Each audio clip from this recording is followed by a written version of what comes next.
did you know that the National Flood Insurance Program changed? It did. You need to know about it. Stick around.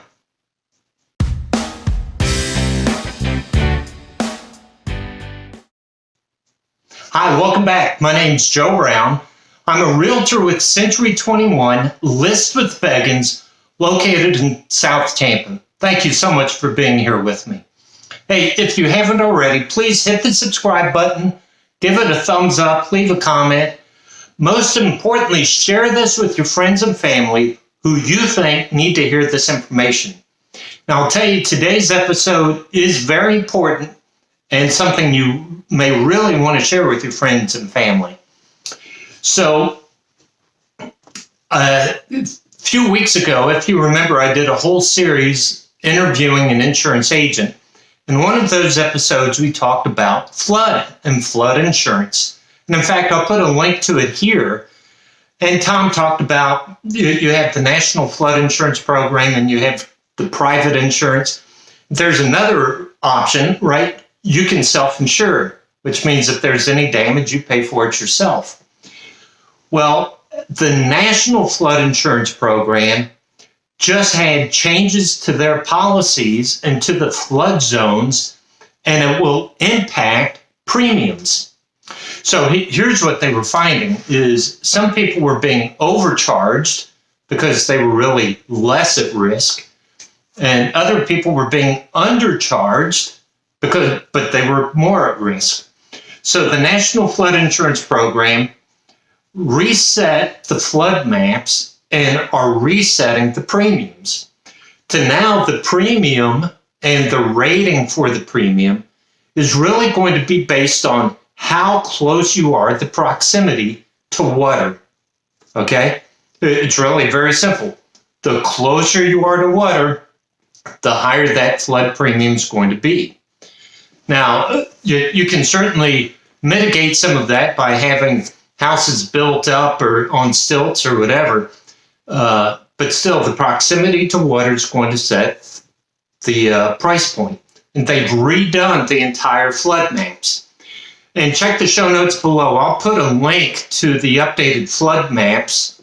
So if you're curious, you can look at the entire nation if you want. But here's what it means to you. So if you're buying a home and you'll say, Joe, do I need flood insurance? I'm going to say, I'm not the one to ask. Okay? Because that's not my business. That's not my lane. I'm going to refer you to an insurance agent like Tom Rooney. And Tom can look up the address and see whether it needs flood insurance.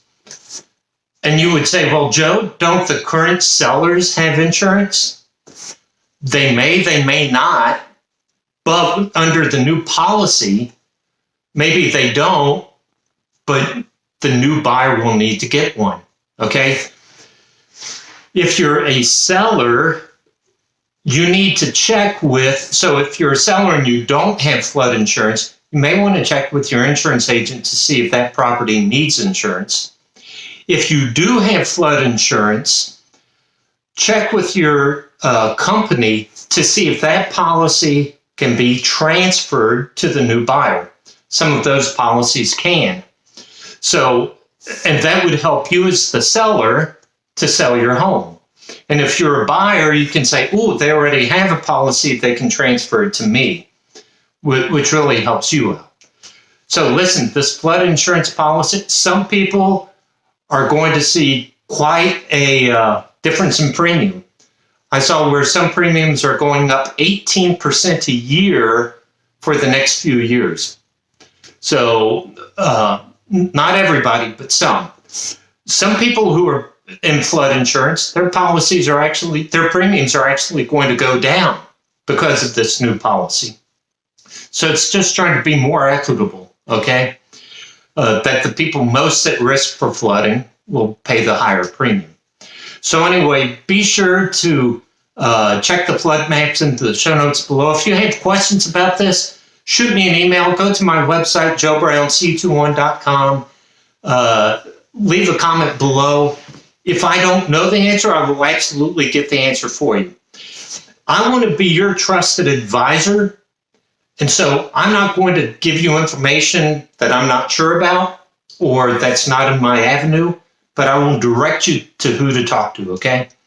Hey, I love sharing this information with you because South Tampa, Florida living is awesome.